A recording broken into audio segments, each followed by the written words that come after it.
One activity that I like to do is run, and there's a yoga class that they have once a week and a kickboxing class. And probably what I enjoy the most when I get around to it is creative writing.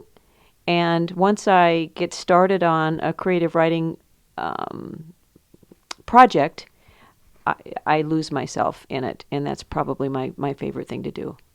Having spent the last 37 years working in journalism, Elizabeth Barrett of Gothenburg, Nebraska certainly has expertise in the field, although her passion for writing does not stop there. With an innate love for creative writing, Beth is currently working on a memoir of her life experiences and adventures in her free time. Although she has spent most of her life living in central Nebraska, her travels and adventures have left her with a great amount of insight towards not only her writing, but also her life. I think in terms of like what I want to do is explore more creative writing avenues. A few years back, I started a young adult novel about a Native American woman and running into a boy at a special lake where we have a cabin, and just what happens one summer at Dragonfly Lake. To get to that point where I sit down and do it, I can usually do that, but just the challenge is sitting down and doing it, because sometimes it's scary and I don't know why it scares me because I love it so much when I do it.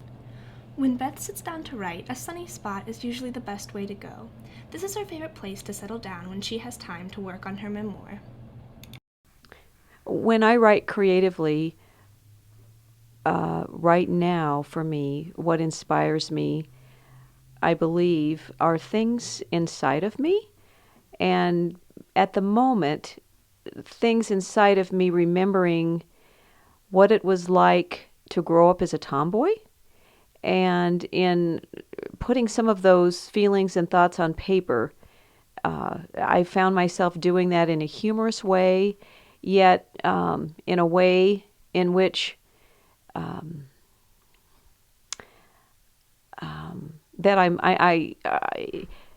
it's kind of a step back in time where I am learning about myself at that time in a new way, if that makes sense. Although she does not have a set deadline for finishing her work, Beth hopes to someday publish both her memoir and Dragonfly Lake.